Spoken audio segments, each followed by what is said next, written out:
te rappelles combien d'animaux t'as ramené au abattoir? Beaucoup. Je le voyais comme de l'argent, comme disons, finalement je les ai bien élevés, et ça fait de la bonne viande, et puis j'ai une rentrée d'argent. Qu'est-ce que je veux de mieux? Alors moi j'étais assez fier de pouvoir les amener dans un petit abattoir.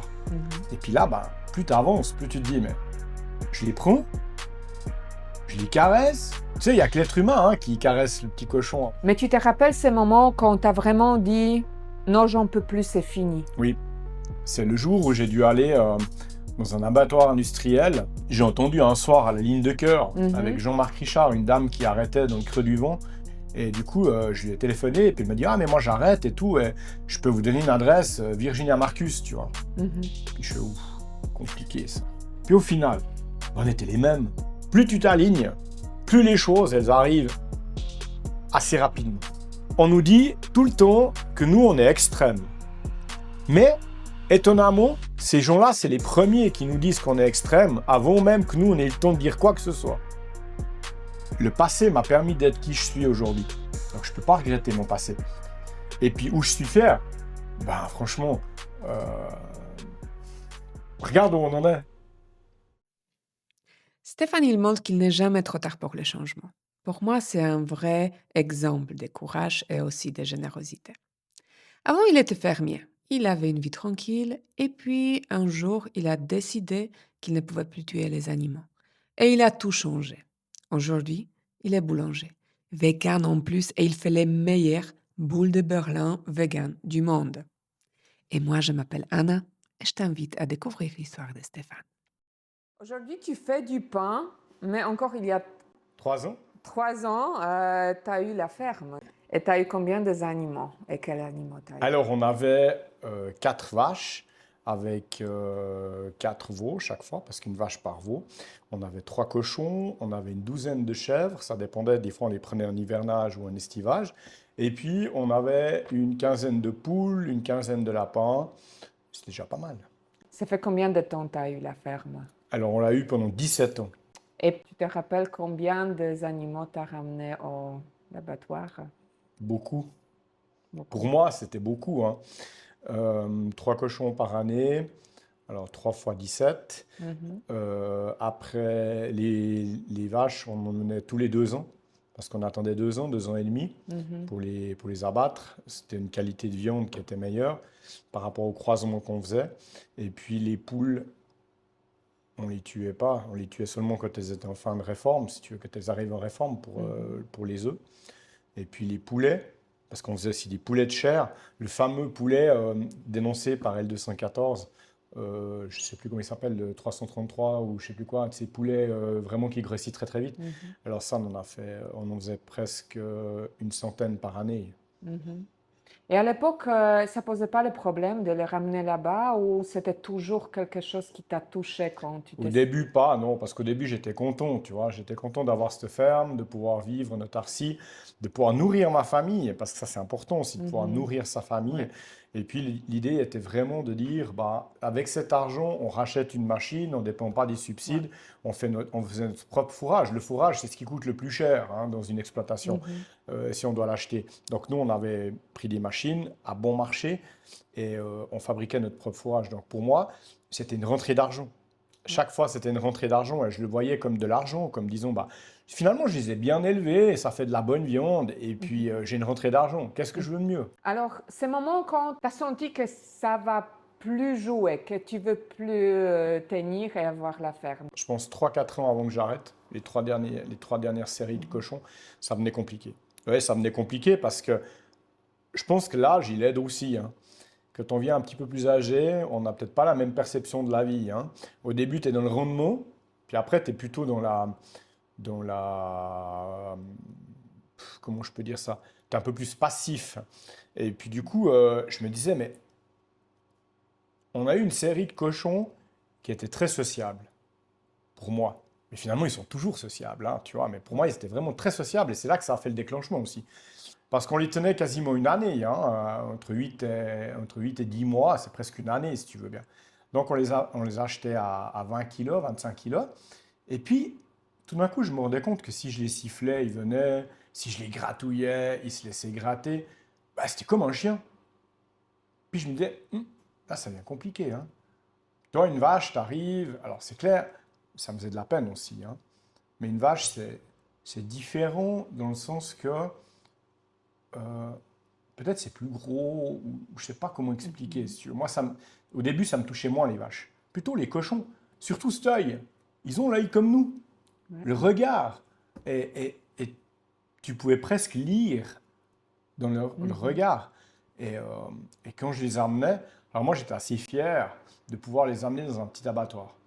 Et puis ce petit abattoir me permettait de pouvoir les décharger tout seul, enfin tout seul, d'être le seul à les décharger, un à la fois, de l'abattre, de le pondre, de le peser et de repartir une fois que c'était fini. Et je savais qu'il était mort correctement. Correctement. Pas heureux, mais correctement.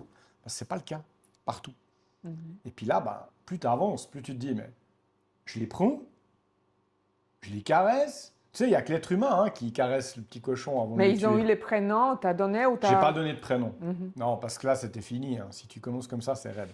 Par contre, on les appelait, mais sûr, on les appelait les chanchons ou comme ça, tu vois. Ils avaient leur petit nom à eux, mais on ne donnait pas de prénom. Puis plus tu avances, plus tu te sens cette sensibilité, parce qu'ils sont très sensibles, les cochons. Le changement de parc, le changement d'odeur, ils sont très sensibles, quoi. Et puis là, ça commence ça travaille. Mais tu te rappelles ces moments quand t'as vraiment dit non, j'en peux plus, c'est fini. Oui, c'est le jour où j'ai dû aller dans un abattoir industriel à Clarens, au lieu d'aller dans un petit abattoir. Parce que cette année-là, les cochons, ils avaient beaucoup profité. C'est-à-dire qu'ils étaient bien gras, puis ils ne rentraient pas dans la marmite pour les peler. Du coup, on m'a dit, écoute, il faut que tu ailles à Clarens. Puis à Clarens, tu vas les tuer de bonne heure le matin. Mais vraiment de bonne heure, et c'est complètement impersonnel.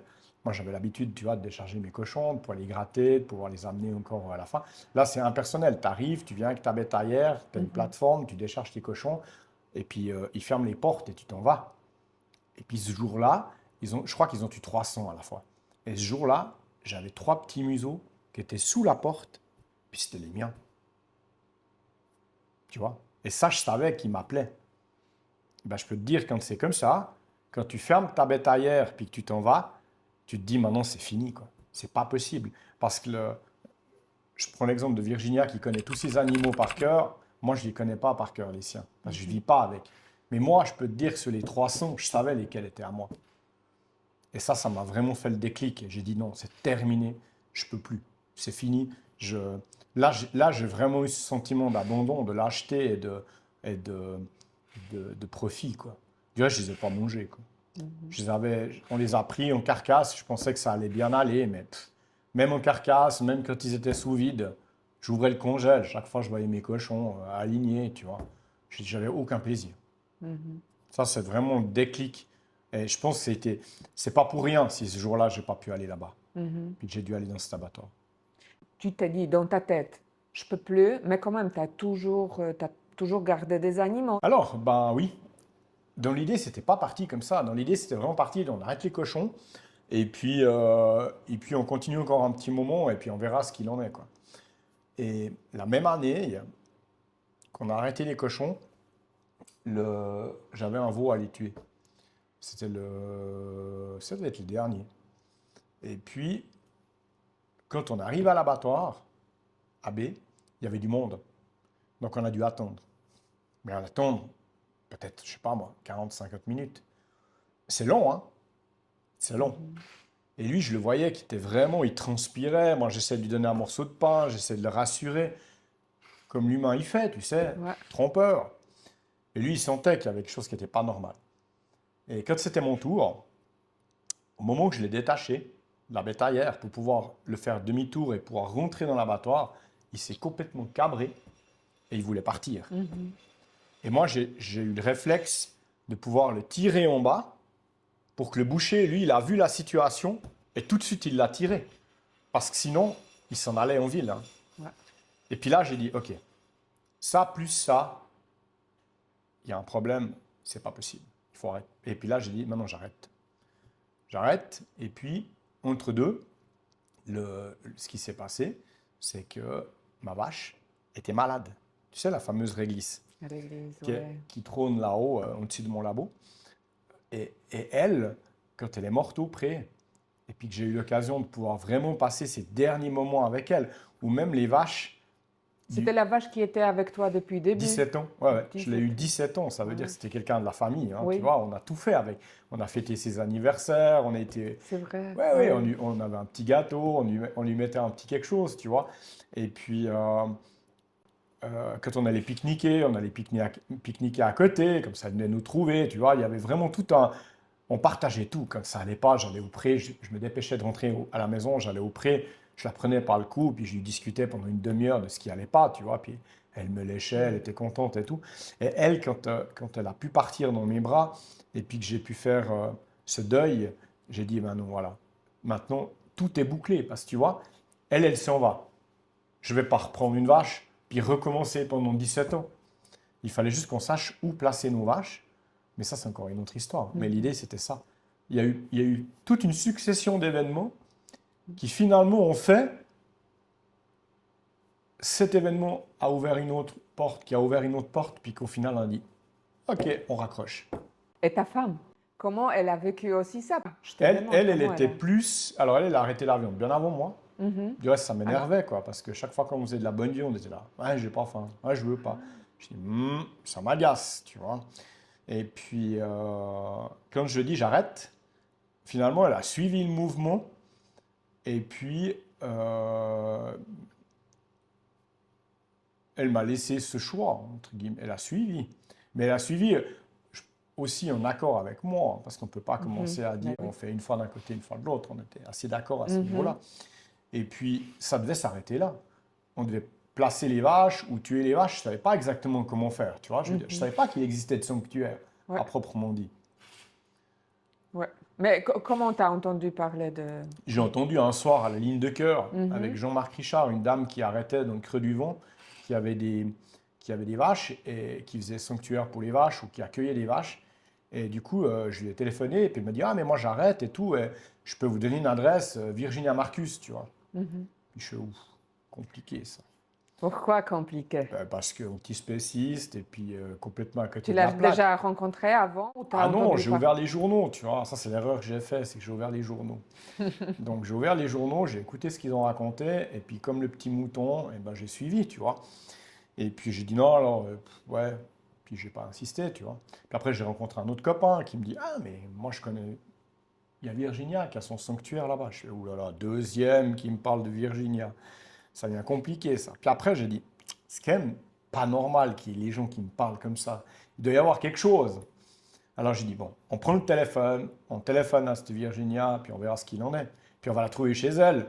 Comme ça, on peut voir un peu ce qu'il en est. Puis au même temps, autant placer une vache, j'ai des gens qui ne les mangent pas. Moi, je me suis dit ça, tu vois. Je dis, elle a une certaine notoriété, et puis en plus, elle ne mange pas les vaches. Ouais. Donc quoi qu'il arrive, je peux être tranquille. On verra bien. Rendez-vous a été pris, et puis on s'est vu, peut-être, c'était un après-midi. Et puis, très chaleureuse, très complètement différente de ce que je pensais, tu vois. Puis j'étais pas arrivé dans l'idée de la tagnatser, puis de lui dire, ah, tu vois, je vais lui lancer des boutades. Tu vois. J'ai dit, je vais un peu la voir, je vais un peu tester, voir comment est son sanctuaire. Oui, Puis c'est là, ça. j'ai dit, ah, ça tient la route, ça combine. Ouais, ça tenait bien la route, les vaches étaient bien, enfin les vaches, les animaux étaient bien parqués. Elle avait fait quelque chose qui était vraiment bien. Puis on a commencé à discuter. Mais on a discuté 3 heures. Puis au final, on était les mêmes. Ouais. La seule différence, c'est qu'on n'avait pas les mêmes mots.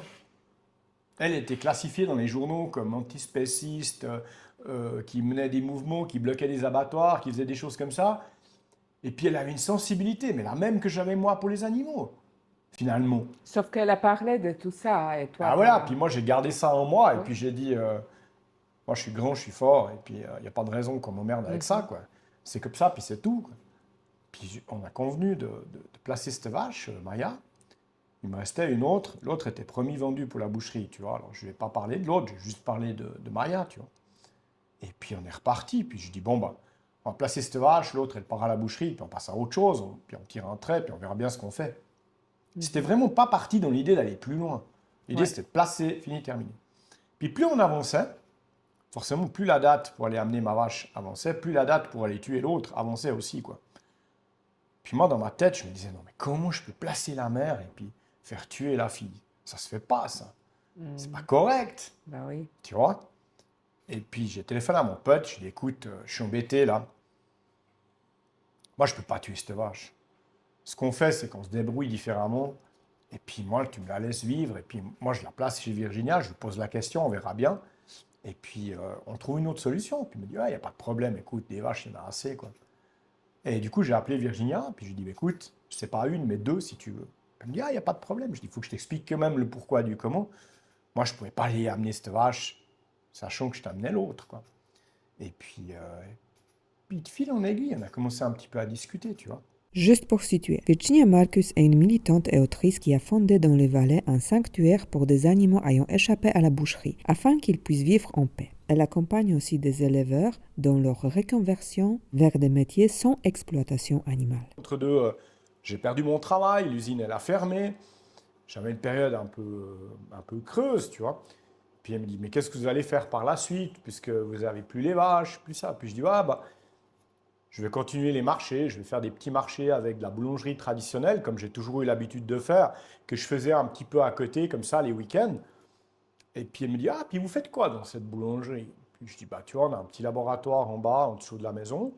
On fabrique des spécialités de Corberrier, puis on fait des taillés au grebon, les fameux taillés au grebon vaudois, tu vois.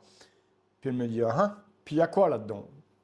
Puis je dis, il y a des cochons. Puis elle me dit, comment ça, il y a du cochon? Je dis, oui. Elle me dit, mais comment tu veux plus aller tuer tes animaux et puis acheter des barquettes sous vide de cochons que tu connais pas? Donc finalement, je faisais exactement la même démarche que les gens font actuellement. Ils sont choqués de voir une vache pendue à un crochet, mais ils continuent à acheter de la viande sous vide ou chez le boucher parce qu'ils ne la connaissent pas. Puis ça m'a un peu énervé, tu vois, parce que je me dis, qu'est-ce qu'elle me raconte, la dame, là? Tu sais, c'est le moment où moi, je me braque, puis je dis, mais pourquoi elle me raconte ça? J'ai toujours fait comme ça. J'ai déjà placé mes vaches, c'est déjà pas mal, tu vois. Pour moi, la réflexion, elle se faisait là. Je vais placer mes vaches, je les mets chez les antispécistes, ils ne la mangent pas, ça se passe bien, puis moi, je passe à autre chose. Puis ça a commencé à me travailler, tu vois. Puis je dis, mais t'as raison ce que tu dis. T'as raison. Si on doit être cohérent, il faut être du début jusqu'à la fin. Puis elle me dit, écoute, ce que je te propose, c'est on va visiter 2-3 adresses et puis on va voir les gens, puis on va regarder ce que c'est qu'une boulangerie végétale. En l'occurrence, Bakery à Berne. Puis je dis, boulangerie végétale, attends, de quoi on parle? Elle me dit, pas de lait, pas de beurre, pas d'œufs, tu vois. Puis je dis, mais attends. Là, on est en train de parler de viande, de machin, d'ici. En gros, une vie de merde, quoi. Avec rien du tout, tu te dis, qu'est-ce qui m'attend? Puis je dis, mais pas possible de faire de la boulangerie comme ça. Je vois pas l'intérêt, je comprenais vraiment pas, quoi. Puis après, ça a commencé à me travailler. J'ai commencé à ouvrir 2-3 bouquins. On était à Berne, regarder ce qu'il y avait et tout. Puis là, j'ai dit, mais c'est possible. Il faut faire des tests, il faut voir un peu ce qu'il en est, puis on verra bien. Alors, je lui ai dit, écoute, on fait un compromis. Tu me laisses un petit moment encore faire des marchés pour que je puisse rentrer des sous. Puis à côté, je vais commencer à réfléchir pour faire des tresses, des choses comme ça, un peu végétales. Puis voir comment je peux faire pour remplacer. Parce que les recettes, tu ne peux pas convertir une recette traditionnelle en végétale. Il y a quand même des choses à modifier. Puis petit à petit, ça a commencé à germer. Puis là, je commençais à faire mon petit virage. Mais c'est un petit virage, hein. Puis Virginia, elle me disait toujours, tu sais, plus tu t'alignes, plus les choses, elles arrivent assez rapidement. Puis ça cause toujours, quoi. Et là, tout d'un coup, tu sais, tac, une première porte qui s'ouvre. Je cherchais un local. Boum, on a trouvé ce local. Je dis, OK. On regarde pour des clients, ça match. Je dis, OK. Je dis, mais il faut trouver une date d'ouverture. 1er octobre 2022. On a ouvert. Puis là, alors on a vraiment fait clac. Et tu as arrêté de manger la viande de jour? Non, moi je pense, j'ai mis le temps que je place les vaches, que je me fasse la réflexion, que la boulangerie ouvre. Je pense que quand j'avais ouvert la boulangerie, j'avais passé déjà à autre chose, mais 6-8 mois, quelque chose comme ça. Alors, mais c'est déjà vite. Pourquoi ça prend plus de temps? C'est pas évident, hein? La chance que j'ai eue, c'est que j'ai eu chaque fois des bonnes personnes au bon moment. Ce qui m'ont permis de pouvoir progresser beaucoup plus vite Ouais. de faire des erreurs. J'en ai fait des erreurs. Mais tout de suite, tac, on pouvait te remettre sur le droit chemin. Parce que on avait ça. Et quand j'ai ouvert la boulangerie, le premier mois, on a fait 1000 balles. Puis j'ai dit, ouf, compliqué, tu vois. Mais tout s'est imbriqué, les choses les unes dans les autres. Et c'est là que j'ai compris, quand elle m'expliquait, Virginia, par rapport à cette espèce de phénomène de tunnel ou d'aspiration, ça a été comme ça. Là, je n'ai pas vu passer, ça fait 3 ans, je ne vois pas passer. Les choses, elles arrivent les unes derrière les autres. Effectivement, plus tu as cet alignement, qui n'est pas facile. Pas facile, ouais. C'est pas facile. Moi aussi, hein. Ouais. Voilà. Eh bien, les choses juste arrivent. Mais la vente du matériel agricole nous a payé le local ici, les machines ici. Donc on est parti avec 0 dette. Pas de carnet d'adresse. Enfin oui, il y a un carnet d'adresse de Virginia, mais pas de business plan. Et puis on est parti comme ça. Après, les fêtes arrivaient, donc c'était parfait. On a commencé les bûches, on a fait 2-3 combines. Puis petit à petit, ça a grandi. On était partout, hein. On était à Genève, on était à Bulle, on était à Lausanne. On faisait énormément de kills pour se faire connaître. Puis maintenant, on est en train de rétrécir un peu, puis on travaille bien dans la région. Et bien sûr qu'on aurait envie de rester plus longtemps à Lausanne. Bien sûr qu'on aimerait aussi être à Yverdon et tout. Mais c'est pas évident. Et j'ai envie de garder, malgré tout, cette proximité entre le client et moi. Tes voisins, tes amis, comment ils ont réagi à tous ces changements? Alors, ils ont,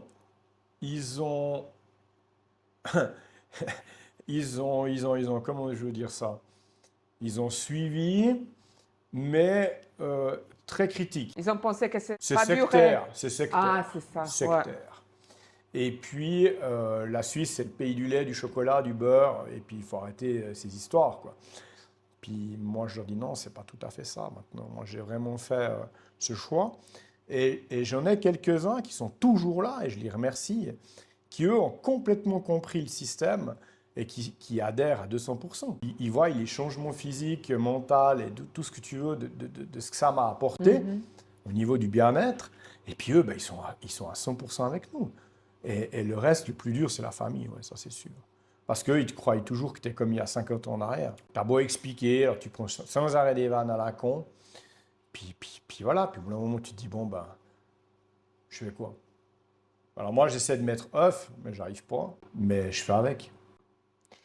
Toi, tu préfères utiliser le terme végétal ou vegan? Végétal. Végétal, pourquoi? Oui. Parce que malheureusement, les gens assimilent le mot vegan à extrême. Et c'est dommage, parce qu'il y a eu certainement peut-être des choses qui n'ont pas été faites juste au départ, mais c'est un mouvement, on ne fait pas tout juste au début. Hein. Mais végétal, ça passe, crème.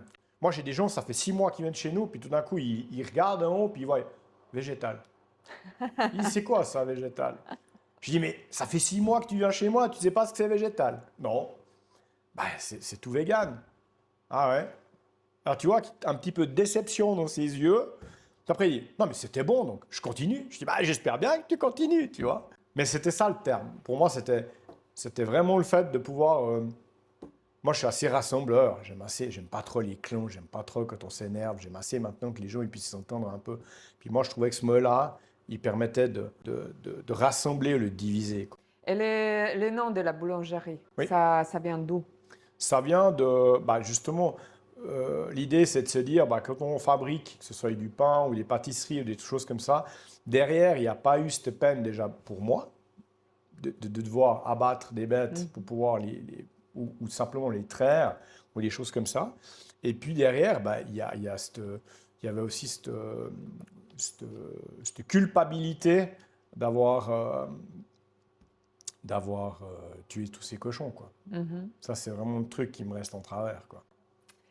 C'est pas toujours facile de rester ouvert et bienveillant comme toi quand les gens te jugent. Toi, tu te sens jugé, et si tu te sens jugé, comment tu fais? Comment tu réagis? Alors, on nous dit tout le temps que nous, on est extrêmes. Mais, étonnamment, ces gens-là, c'est les premiers qui nous disent qu'on est extrêmes avant même que nous, on ait le temps de dire quoi que ce soit. Donc je leur explique, je leur ai dit, premièrement, j'incite personne à venir chez nous. J'ai 2 casquettes. J'ai une casquette de militant. Quand je vais sur une manifestation pour la LSCV ou des choses comme ça, avec plaisir, je mets des affiches. Avec plaisir, je suis militant. Quand je suis avec la boulangerie, je milite, mais par l'estomac, en proposant mes produits. Par contre, je reste apolitique. Parce que j'estime que les gens, ça doit être un lieu neutre. En 3 ans de boulangerie, on a eu 2 remarques négatives. 2 remarques négatives. Bravo. Voilà. Après, peut-être je suis trop bisounours, mais si la remarque, elle est justifiée, on va en discuter. Si elle n'est pas justifiée, ouais, c'est un petit missile gentil, joli, mais boum boum, et puis on passe à autre chose. Parce que moi, tu sais, quand on me dit, oui, crème végétale, oui, si, oui, vous avez... Non, tu vas sur mon site, tous nos produits n'ont pas les mêmes noms que les produits traditionnels. On essaye de se démarquer, mais on n'a pas envie de copier qui que ce soit. Simplement qu'il y a des gens qui ont besoin aussi d'être rassurés par les produits qu'ils connaissent. Et puis je me dis, si une boule de Berlin, ils peuvent la manger en végétal, parce qu'ils l'aimaient en traditionnel, puis qu'ils l'aiment en végétal, c'est gagné. Mais je trouve que je suis plus facilement, moi, attaqué que moi, j'attaque. Alors, ce n'est pas un phénomène, je ne suis pas persécuté, hein, loin de là, mais je me rends compte que quand on vient à discuter du sujet, ouais, on m'emmerde, on me demande si les frites, elles sont faites avec de la graisse de bœuf. On me demande si les boules de Berlin sont meilleures avec ou sans beurre. Tu vois, on m'emmerde avec ça. Alors qu'ils savent très bien que ça fait 3 ans que je ne fais plus avec ça, mais... Après ton passage à RTS, Oui. c'est l'émission où toi et tes amis véganes ont rencontré aussi Les éleveurs, ouais. Quelle réaction tu as reçue après cette émission? Alors, tu sais qu'en Suisse, quand tu fais juste, tu n'as pas trop de réaction. Quand tu fais pas bien, les gens te critiquent. On a eu très peu de critiques, donc on a fait juste. Ok. À mon avis. Ça, c'est un peu prétentieux. Mais non. Alors, on a eu énormément de retours par rapport à ce côté rassembleur. Où, tout d'un coup, on va dans une station, on va faire les commissions ou je ne sais où, et tu vois quelqu'un qui traverse le magasin, je me dis, ah, ça c'est pour moi. Puis il s'arrête, puis il dit, ah, franchement, tu m'as fait chialer avec ta vache. Moi, je mange de la viande, mais je pourrais jamais oublier ce moment. En tout cas, vous avez été super patient et tolérant. On n'a pas l'habitude d'avoir des gens tolérants. Puis moi, je lui dis, tu vois, j'ai la chance d'avoir été des deux côtés. Du coup, je sais ce qui vexe d'un côté ou de l'autre. Donc, j'arrive à jauger ça. Je ne dis pas que les autres n'arrivent pas, hein. Je parle pour moi. Et ce côté-là, il nous a été vraiment beaucoup redit. Dernièrement, on était au restaurant. Les types nous ont vu passer, avant d'aller au restaurant, ils nous ont vu passer avec le food, le temps qu'on se parque. Le mec, il a sauté de son restaurant pour venir vers nous en disant « Ah, mais je vous ai vu à la télé, c'était fantastique. Je dis « je parque le food truck, j'allais venir manger chez toi. » Donc, franchement, pour moi, c'était vraiment ce côté rassembleur qui a fait que les gens se disent « Ouais, c'est plus ceux qui gueulent pour tout, pour rien. » Il y a quand même quelque chose du concret derrière. Puis on était pas mal à cette émission. Ah oui. Tous, hein. Tous. Oui, Je ne parle pas de nous. Hein. Je trouve toute l'équipe, on était très conciliants. J'ai trouvé que l'émission, elle était gagnée quand le soir même, chacun avait amené quelque chose pour l'autre. J'ai dit, top, là c'est gagné. Pour moi, surtout deuxième partie, c'était le plus touchant. Oui. Tu sais que Richard, lui, il a complètement changé d'optique avec les animaux. Vrai. Lui, il a dit, c'est terminé, je ne mange plus de viande industrielle. Voilà. Un type. Un type, voilà. Magnifique. On était parti de rien, hein. On était parti à se bagarrer, hein, à la limite. Et on arrive avec un type Lui, il fait partie aussi de ces gens minoritaires. Et cette minorité a une réflexion quand même différente. Un esprit plus à même d'entendre ce qui se passe de l'autre. Aujourd'hui, avec recul, est-ce qu'il y a quelque chose que tu regrettes ou de quoi tu es le plus fier? Alors, je regrette rien. Je regrette rien. Pourquoi? Parce que le passé m'a permis d'être qui je suis aujourd'hui. Donc, je ne peux pas regretter mon passé. Je regrette peut-être d'avoir découvert peut-être ça trop tard, entre guillemets. Mais je pense qu'il y a un temps pour tout. Voilà. Et puis, où je suis fier, franchement, regarde où on en est. Tu l'air heureux, en tout cas. Ouais. On peut pas... On n'est pas millionnaire.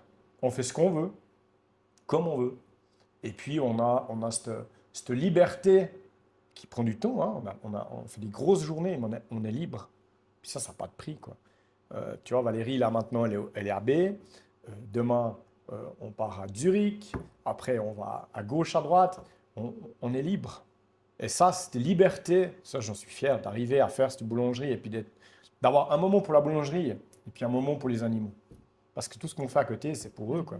Tes projets pour la suite? On a des projets, oui et non, parce que qui dit projet dit prendre encore plus de temps. Hmm. Mais